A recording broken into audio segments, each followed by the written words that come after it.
তোমরা হয়তো অলরেডি আগের পার্টে দেখে ফেলেছো যে আমার মশলাটা কষানো হয়ে গেছিলো। তো এরপরে ভাজা আলুগুলো দিয়ে মশলাটার মধ্যে ভালো করে নাড়ি চাড়িয়ে নিয়ে তারপর জল অ্যাড করে দিলাম।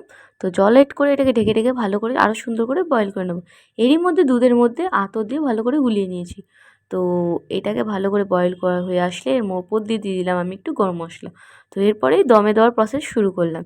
তো নিচে ভালো করে ঝোল দিয়ে দিয়েছি আগে, তারপর রাইস দিয়ে দিচ্ছি সুন্দর করে। তো রাইস দেওয়ার পরে উপর দিয়ে দিলাম বেরেস্তা। বেরেস্তাটাকে বেশি ভাজিনি, কারণ না হলে তেতো লাগবে।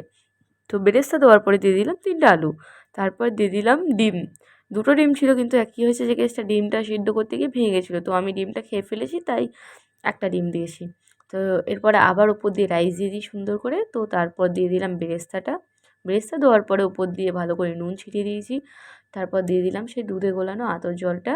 আমি আতরটা খুবই সামান্য দিয়েছি, নাহলে খুবই গন্ধ আসে। আর কেওড়া জলটা ইউজ করি, তোমরা দিতে পারো। এরপর ভালো করে ঝোলটা দিয়ে দিচ্ছি উপর দিয়ে। আর কোনো আলাদা করে রং ইউজ করিনি। আর দিয়ে দেবো একটু গরম মশলা গুঁড়ো আর ঘি। তো এটা দিয়েই ঢেকে দমে বসিয়ে দিলাম। তো এরপর দম থেকে খুলে কেটে গরম গরম পাতে রেডি। তো সার্ভ করলাম।